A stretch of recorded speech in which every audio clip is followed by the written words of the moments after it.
Bueno, lo leemos, ¿no? Sí. Bienaventurado aquel siervo al cual cuando su señor venga le haya haciendo así. De cierto os digo que sobre todos sus bienes lo pondrá, ¿no? Pero aquel siervo malo, si aquel siervo malo dijere en su corazón, mi señor tarda en venir, y comenzare a golpear, aquí usa una figura, a sus consiervos, y aún a comer y a beber con los borrachos, vendrá el señor de aquel siervo en el día que éste no espera y a la hora que no sabe, y lo castigará duramente y pondrá su parte con los hipócritas. Allí será el lloro y crujir de dientes. Está esa parte aquí, pero lo complementamos con su analogía. Esto hay que hacerlo siempre con todo. Su analogía, Lucas 12.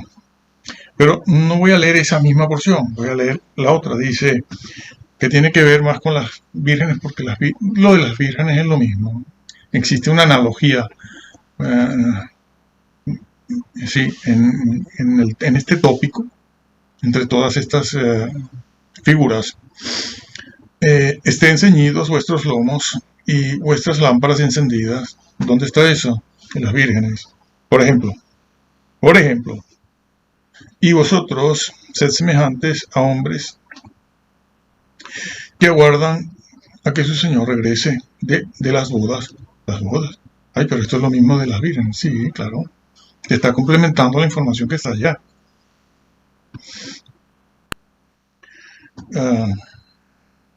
Que aguardan a que su señor regrese de las bodas, para que cuando llegue y llame, le abran enseguida. Bienaventurado aquellos siervos a los cuales su señor cuando venga halle velando. De cierto os digo que se ceñirá y hará que se sienten a la mesa y vendrá a servirles. Y aunque venga a la segunda vigilia, y aunque venga a la tercera, si los hallare haciendo así, bienaventurados son aquellos siervos. Pero sabed esto, que si supiese el padre de familia a qué hora el ladrón había de venir, velaría ciertamente y no dejaría minar la casa. De repente apareció este vocablo aquí, minar. De repente, ¿no? Sorpresivo, sí. Pero no ha dicho nada. ¿Esto qué es? Minar. Pero eso es lo que leímos allá en Mateo también. Lo leímos en Mateo hace un momento. Minar. ¿Qué es minar? Minar su casa, además.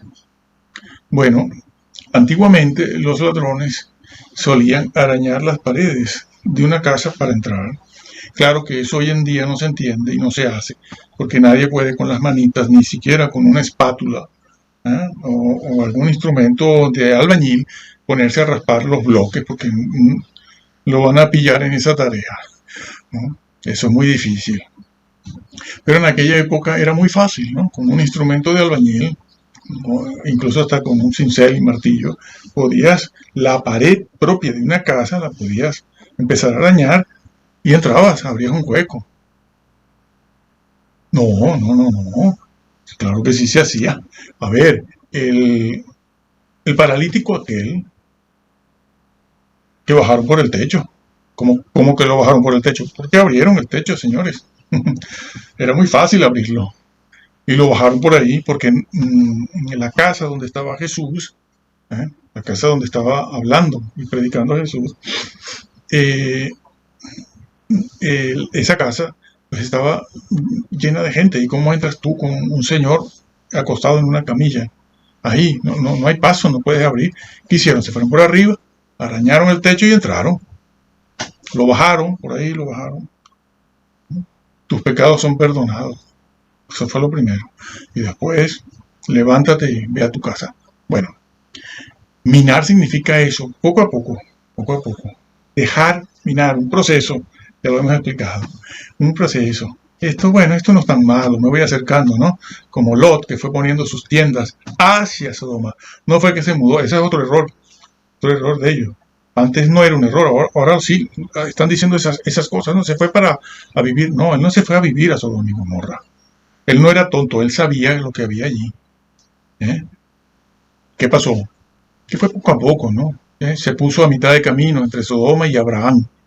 ¿No? Pero bueno, pasó un tiempo y caramba, estoy solo aquí en este desierto, que no era desierto, donde él se fue una zona muy rica.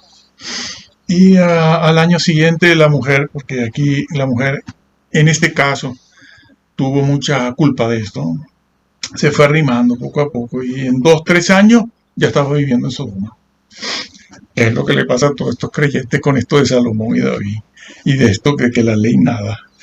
Que se van acercando al fuego, como les hemos dicho, no te acerques al fuego, confiado en que tú no puedes caer, porque el Espíritu de Dios está sobre ti, eres un elegido y bendito de Yahvé y estás predestinado. Ten cuidado. Y han caído a cientos, como ya dijimos en el otro sitio, y hemos visto a gente francamente desesperada, desconsolada. Y después salen, cuando se dan cuenta, dicen, oye, hay que hablar de esto, hay que hablar de la santidad, hay que hablar, tienen que ser santos, tienen que ser santos. Le digo, sí, y al final del culto le dices, son predestinados. Usted, tranquilo. Mira, el desastre que podían hacer ya lo hicieron. Ya las plumas las echaron volar al viento. Ya se fueron allá arriba, a la azotea o al terrado, con una bolsa llena de plumas, y las soltaron en un día de viento. Plumas volaron por todos lados. Ahora, ¿cómo las recoge? ¿Dónde están? ¡Qué desastre! Los benditos de Yahvé. Entonces, se puede dejar minar la vida. Y eso es lo que Jesús también les está diciendo allí en Mateo. Mateo, ¿no? Se puede caer poco a poco. Es un proceso. Como siempre hemos dicho durante décadas. Es un proceso, la caída no es solamente que cometes un pecado, que si cometes un pecado grave, a lo mejor caes de una sola vez.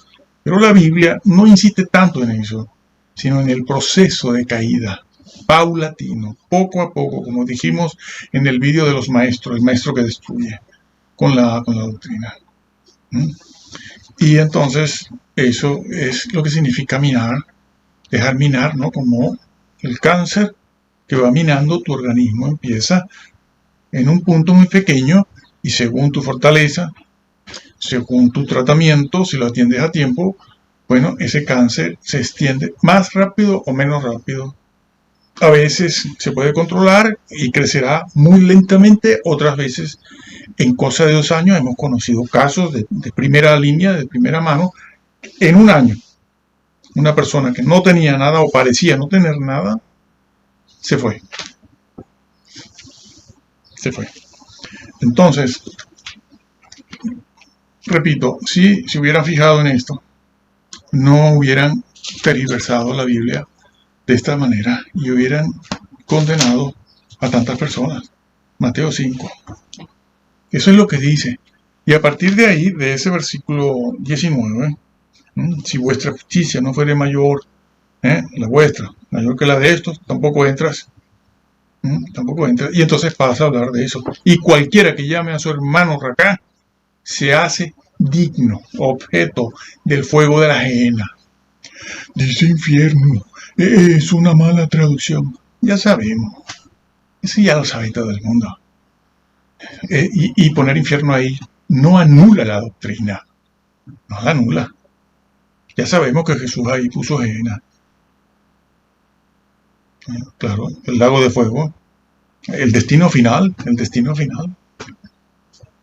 Bueno, cualquiera que llame acá y empieza el Señor a pesar la conducta y la justicia en una balanza finísima, como ya se ha dicho y han dicho otros, ¿no?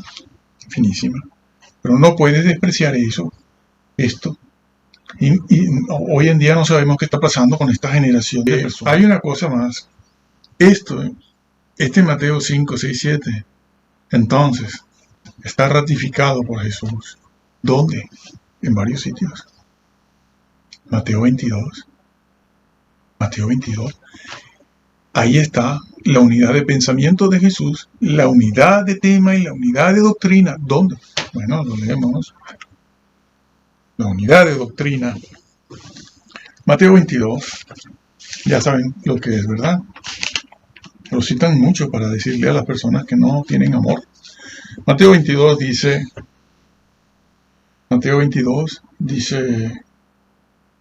en el versículo, bueno, hay que leer desde el 37. Jesús le dijo: amarás al Señor tu Dios con todo tu corazón y con toda tu alma y con toda tu mente. Eso es mucho más que la ley cívica y moral. Este es el primero y grande mandamiento, porque le habían preguntado ¿cuál es el primer mandamiento? Y Jesús empieza a responder. Y el segundo es semejante: amarás a tu prójimo como a ti mismo.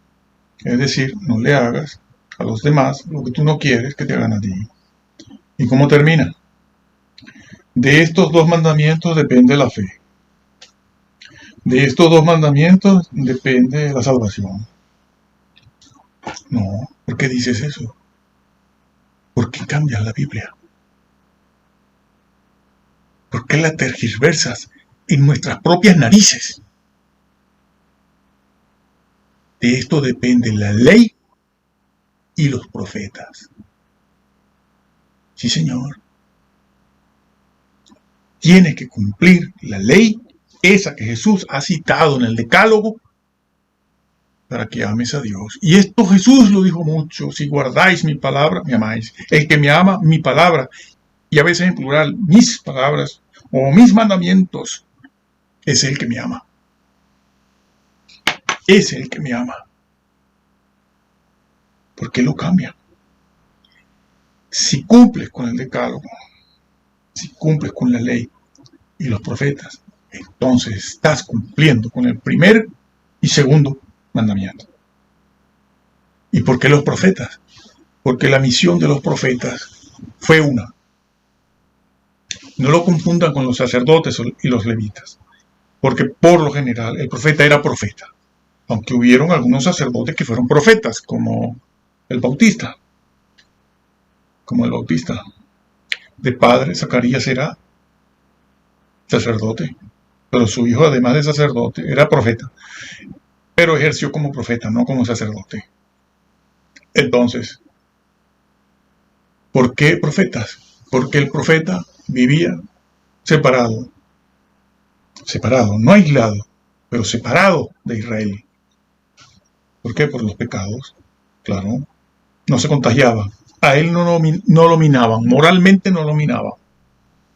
Es lo que pasa con todas estas personas, claro. Sí.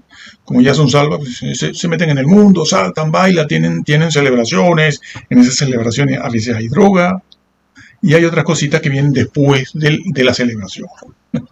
Ya no hace falta decirlo, todos sabemos lo que hay. Y el profeta vivía separado, no aislado. ¿Y qué hacía el profeta? ¿No sacrificaba corderos? No, ¿y para qué? No estaba allí en el palacio. Hubieron algunos profetas como Isaías que eran de palacio, pero Amós no, ni Miqueas, y otros tampoco, eran de pueblo, de aldea, de chozas. ¿Y qué hacía el profeta? Iba a la ciudad donde estaba el rey y le decía al rey, a todos sus súbditos: arrepentíos, arrepiéntanse para que se salven. Eso era todo. Y de paso, pues denunciaban lo que estaba mal. Este es un borracho, aquel es un bebedor, estas son las vacas de Basán, estos son los reposados de Sión, estos son los que viven de las pobres victorias del pasado, como decíamos, o Miqueas, ¿no? Dice, el Señor quejándose, dice, estos son los que se la pasan recordando algunas supuestas victorias pasadas, miserias, para decir que son los benditos de Yahvé. Eso está, búscalo, sí. Creo que o es Amós o es Miqueas. Yo creo que es Amós. Es muy conocido de paso, ¿no? Y esa era la misión del profeta, llamando al arrepentimiento permanentemente. No hacían otra cosa. Por eso el Señor dice a Moisés, la ley, ese amor a Dios, de eso pende la ley y los profetas. Y le han enseñado que no. Pero si lo tienes clarísimo aquí, ¿Qué hace con ese versículo? Incluso hemos visto a este señor que falleció. Yo, la verdad, es que ya no sé qué decir. Porque esto no es solo propio de los calvinistas, es propio, todo esto que estamos viendo lo creen y lo practican los calvinistas, los que no son calvinistas, ya hay en este momento mesiánicos que son también de la predestinación y que creen estas cosas así. Los grupos libres, que han salido grupitos de esas denominaciones, han salido grupos divididos y ellos mismos montan su negocio y ya no son ni lo uno ni lo otro, sino ellos mismos, pero tienen esa doctrina que heredaron de allí. Y algunos son ruselistas, y este otro grupo salieron de los adventistas, y los otros salieron de los mormones, y los otros de los grupitos, todos libres, ya no pertenecen a ninguna denominación, sino a sí mismos, pero creen, todas estas cosas las creen así, porque son las que aprendieron en su momento. Ya no tienen luz para verlo. Por eso digo yo, ya, la verdad, francamente, resulta que esta misma frase que Jesús está usando aquí, la usó en Lucas 16, cuando habló del rico Egulón, bueno, el rico y Lázaro. La usó allí. La frase la puso Jesús, que es el que está contando esa historia, en la boca de Abraham, porque Abraham conocía el método de salvación, que es para todos igual. Aquí se ve que Jesús le aplica la ley y los profetas pues, a sus oyentes, a todos, a sus discípulos que forman parte de la iglesia, allí la antesala de la iglesia, y a todo el que le pregunte. Y eso de la ley, el primer mandamiento, no van a decir que es cosa de judíos también, que es lo que dicen. Pero es que eso del primer mandamiento, amar a Dios y al prójimo, no es cosa de judíos, es cosa del creyente, sea judío o no. Y Jesús la vincula a la ley, porque ese vocablo, pende, es nuestra palabra depender. Es esto, una cosa pende de la otra. ¿No? No tengo por aquí algo, las gafas estas, los lentes, mira, los lentes penden, ¿no? Cuelgan, sinónimo, cuelgan. ¿Es eso? No es otra cosa. Cumple la ley. Y ahí estarás amando a Dios y estarás amando al prójimo. Y luego, en Lucas 16, ustedes conocen la historia, yo no la voy a narrar, no hace falta leerla. Una historia muy conocida y muy desvirtuada. Pero cuando el rico en el Hades, esa parte mala del Hades, le dice, envíame a Lázaro. No puede olvidarse de Lázaro, ¿no? Sí, mándamelo, dice, mándamelo. Deja a Lázaro tranquilo, hombre. Deja a Lázaro tranquilo. Ya bastante lo humillaste en la puerta de tu casa. Ahí está lo de la limosna, por cierto. Y entonces el rico le dice, manda a Lázaro que se levante de los muertos y que vaya a la casa de mi padre. ¿Para qué? Para que mi padre no venga aquí y me esté cascando, lo que le decía antes, ¿no? Se estarán persiguiendo. Claro, no quiero que mi padre venga aquí, porque esto va a ser aquí un infierno, ¿no? Ya lo es. Y entonces la respuesta dada por Jesús en la boca de Abraham, ¿cuál es? A Moisés y a los profetas tiene. A ellos, óiganlos. Salvación por obras. No. Salvación por fe. Fe y la limosna. Porque ese señor rico se condenó porque se olvidó de la ley moral de Israel, que le pedía que se hiciera cargo de los pobres, de diversas maneras que no vamos a ver ahora aquí, cuando recogían la cosecha y toda una serie de cosas. Tenían que dejar ciertos frutos, ciertas semillas, ciertas olivas detrás para que los pobres fueran detrás recogiendo eso. Pero bueno, no voy a entrar en esos detalles, ¿no? Y este señor se olvidó del que tenía en la puerta, lo tenía en la puerta. Violentó violentó la ley moral de Dios, como hacen estos señores. Violentan la sola escritura, la sola escritura, la sola escritura, pero si la violentas y me quitas 4 libros y dices que no tienen autoridad, y después se ha vuelto peor, porque los que te siguieron fueron peores. Y no sirve estar haciendo todos los años un culto ahí para pedir perdón. Los que tú mataste y ahogaste de esa manera, eso sale a juicio.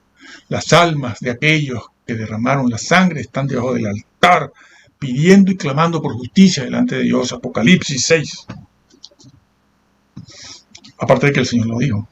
Pero bueno, está en Apocalipsis. Para citar el versículo 1. Entre otros. Y entonces, usted violentó la ley de Dios.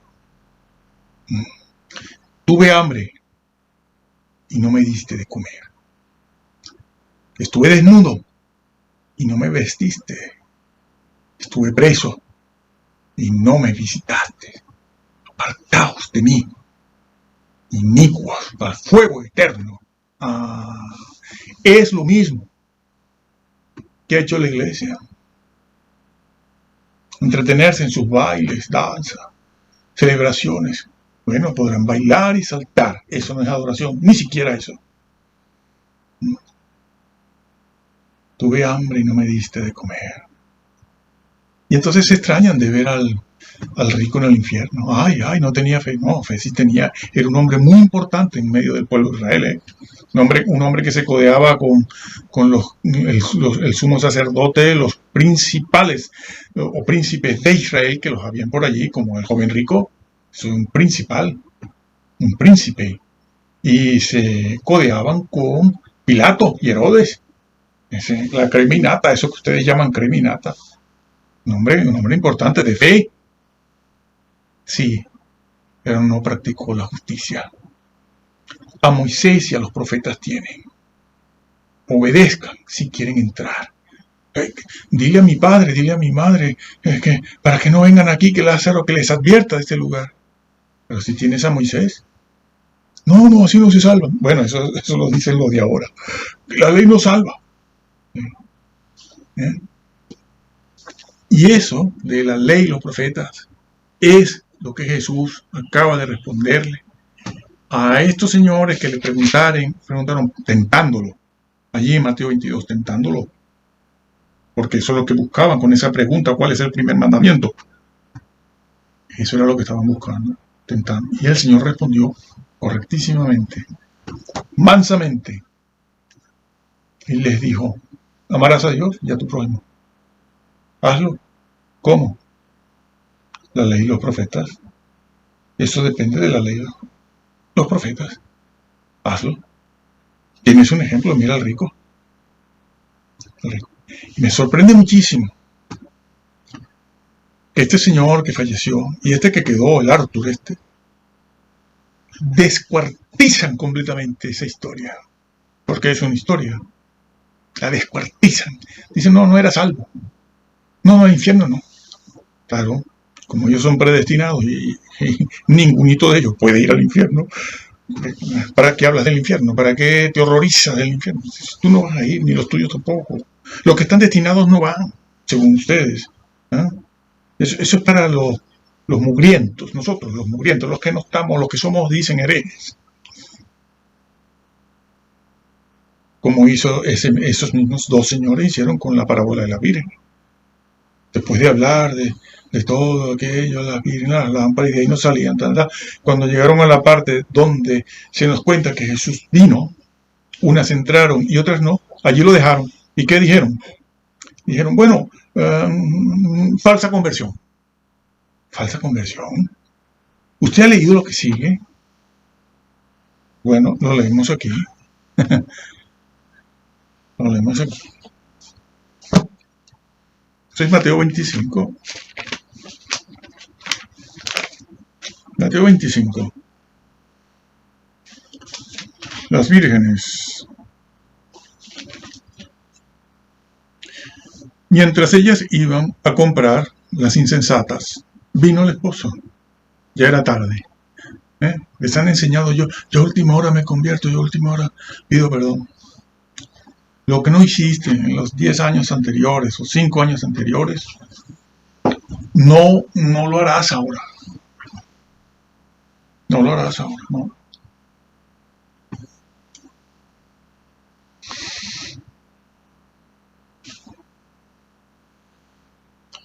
Después vinieron también las otras vírgenes, diciendo, Señor, Señor, ábrenos. Ábrenos. Mas él respondiendo dijo, de cierto os digo, que no os conozco. Como aquello de en Mateo 7, ¿no? Nunca os conocí. O sea, nunca os aprobé eso. Aquí, lo mismo, ¿no? Que no os conozco. Y entonces le dice algo que a primera vista resulta un poco contradictorio, porque les dice, velad, pues, porque no sabéis el día ni la hora en que el Hijo del Hombre ha de venir. Pero ¿cómo que no sé ni el día ni la hora? Si te he estado esperando. Me vestí de novia. Me puse con las otras también de novia. Tomamos las lámparas, porque sabíamos que venías, estabas en camino, estabas en una boda, estabas en el proceso de llegar. Ellas tomaron aceite extra, nosotras no, porque no lo necesitamos. Y nos pusimos a esperar. ¿Cómo me dices ahora que vele? Porque no sé ni el día ni la hora. No lo sabía yo y no lo sabían las otras. Tampoco. Ah, no se habían dado cuenta de eso. ¿Cuál es el problema aquí? Parecía que estaban velando y no estaban velando. Estos señores también aquí, esto lo tuercen. Dicen, no, falsa conversión. ¿Cómo que falsa conversión? Está diciendo que no estaban preparadas. E inmediatamente pasa incluso a describe la situación. Dice, no estaban velando. Como aquel rico, ¿no? El que vimos antes de Lucas 12. No se cansó de esperar. Y se dedicó, bueno, a la buena vida tranquila, ¿no? A comer, tranquilito, yo tengo mi trabajito, las tonterías estas. Y el Señor les dice, no sabéis ni el día ni la hora. No estabas viviendo de acuerdo a mí, la ley y los profetas. No tomaste aceite extra, porque el aceite puede simbolizar allí algo que no vamos a discutir aquí ahora. Yo lo hago en el video de las 5 vírgenes, ¿sí? Ese Espíritu Santo puede significar, el aceite, perdón, el mismo Espíritu Santo, pero el Espíritu Santo no se mantiene solo, ¿eh? Hay que hacer algo para que esté avivado. Solito no se mantiene, porque solito lo apagas y lo entristeces, que fue lo que pasó con ellas. No tomaron ese aceite extra que simboliza o el Espíritu y la mismísima palabra de Dios también, según la ocasión, según el contexto donde estemos. No hay mucho más, ¿eh? No hay muchas más posibilidades de interpretación en cuanto a ese aceite extra. El Espíritu Santo o la palabra de Dios, o las dos cosas, que para mí seguramente son las dos, cuando menos. Aquellas estaban luchando. Y no sirve decir, bueno, es que cabeceamos, ¿no? Las otras también cabecearon. Pero tenían algo que no hiciste tú. Nada de estos señores que han dicho, yo no, falta conversión. No, eran convertidas. Nunca se usa esa frase en ninguna parte de la Biblia, ni lo verán en los padres de la iglesia, padres apostólicos. Falsa conversión. Eso nace a partir del siglo XVI. A partir del siglo XVI nace eso. Esas frases van naciendo poco a poco. Se van elaborando poco a poco del siglo XVI hacia acá, hacia el siglo XX. ¿No? Los comentaristas, los que van estudiando, los que van leyendo, pues les parece, van siguiendo a los otros y entonces van elaborando los comentarios, van elaborando eso. Incluso hemos visto que alguna traducción interlineal la han hecho en base a lo que dijo Matthew Henry. No, es que entonces tú no estás obedeciendo a Matthew Henry. ¿Quién es Matthew Henry? Bueno, claro que lo sé. Si no, no podría hablar. No, escribió muchísimo. Pero no es Matthew Henry, es lo que está aquí. Y se ha de escribir en base a lo que está aquí. Y el interlineal ese de poner palabras a un costado es según lo que está aquí. Y menos mal, termino con esto, que el señor Erasmo, difamado como hicieron con Casiodoro, fue el que elaboró, el que compiló los manuscritos griegos, ¿no? Él empezó esa labor, él la empezó. Otros siguieron, escriben él. Besa y, bueno, hoy en día Robertson. Entonces, él empezó esa labor, el señor Erasmo, pero él falleció con 69, 70 años. Y la labor de compilar, de buscar, de mejorar, de buscar manuscritos que reflejasen el original, que es una investigación que hay que estar preparadito para eso, porque no sirve hacer un cursito de griego solamente, de griego 1, griego 2, 3 y 4, ya, que es lo que hacen todos estos, que van poniendo canales y hablando de los manuscritos, lo que sí, lo que no es. Una pifia completa. No son especialistas ni gramáticos. No conocen el latín, no conocen el hebreo, y no conocen el arameo, y no conocen otras cosas. Bueno, entonces, bueno, así es lo que dicen. No necesito conocer. No, claro que lo necesitas. Por eso vas engañando, porque los demás saben menos que tú, pero por aquí no puedes pasar, porque te ponemos en evidencia rápido. Entonces, ¿qué pasa? Que, bueno, pasa eso. Que el señor Erasmo fue el que compiló los manuscritos griegos e incluyó eso que rechazaron. El libro a los hebreos, el señor Erasmo y compañía incluyeron Segunda de Pedro, Segunda y Tercera de Juan y también Apocalipsis. Bueno, que estaba incluido ya desde la primera edición, ¿no? Pero es por explicarlo. Lo incluyó, porque si esa labor de compilar los manuscritos griegos le hubiese tocado a estos otros dos señores, en nuestras Biblias no estarían esos libros, porque claro, los tuvieron que incluir porque el señor Erasmo se los dio. Pero ¿y si lo hubiesen tenido que hacer? La labor que hizo Erasmo lo hubieran tenido que hacer estos otros. Dicen, no, que ese manuscrito, el manuscrito que a los hebreos, eso es para los hebreos. Aquí no va eso. Eso no es de Pablo, no es teología de Pablo, que era el problema. Santiago no habla del Señor Jesús, Santiago no habla de la salvación, sino salvación justificada por las obras. Nada más interesa. Y hubieran quitado, a lo mejor, eso solo lo sabe Dios en su omnisciencia. Pero a lo mejor lo hubieran quitado, o alguno de ellos, si no los cuatro, algunos. El de Hebreo casi seguro. Y nos hubiéramos quedado sin saber la grandeza de Jesús, como ya les he explicado. Menos mal, Señor. Tenemos esos libros aquí y en el orden que debemos tenerlos. Más o menos. Así que eso ha sido así. Esa es la historia, que está a la mano de todos ustedes. Se ponen a investigar, se meten en los libros de Google también, a ver los que hay allí. Algunos he visto yo.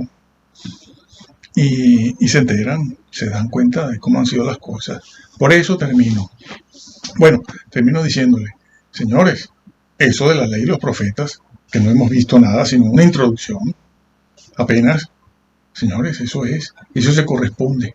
La historia del rico se corresponde de Lucas 16, se corresponde con Mateo 22, y Mateo 22 se corresponde con Mateos del 5 al 7, del 5 al 7, todo es lo mismo.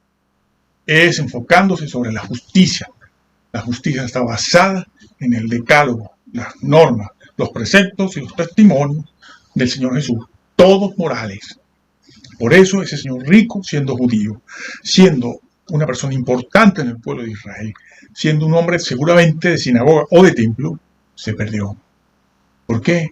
Porque usted tuvo un solo, aunque fuese esa sola persona llamada Lázaro, usted la hubiese acogido, usted hoy no estaría donde está. Pero claro, era un bendito de Yahvé porque era rico, que es lo que piensan todos estos, ¿no? Se sientan un poquito bien y al entrar en los templos tengan una alfombra roja y un piano de cola, dicen, no, esto es la bendita, es el cielo, Dios está aquí. Sí, sí. Y claro, este señor rico pensaba eso también, porque eso es propio de la naturaleza, la estructura mental del hombre, que es una estructura caída, ¿no? Deforme. Y por intuición propia, ya por nacimiento, cree eso, creemos todos eso. Que si me va bien, soy un bendito de Yahvé. Claro. ¿Eh? Y él lo creía y se sorprendió al verse allá abajo y dice, bueno, ¿y yo por qué estoy aquí? Porque usted no cumplía con Moisés y los profetas. Y fue lo que le dijo a aquellos que le preguntaron por el mayor mandamiento de todos, y fue lo que dijo en Mateo 5 al 7, cuando empezó a hablar de lo que era el reino de Dios. Entonces, señores, lean la Biblia. Claro, leanla.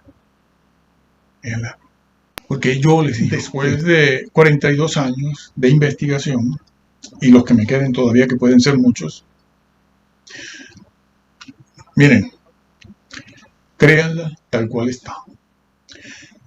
Si me preguntan cuál Biblia, la Biblia que tenemos desde el siglo XVI,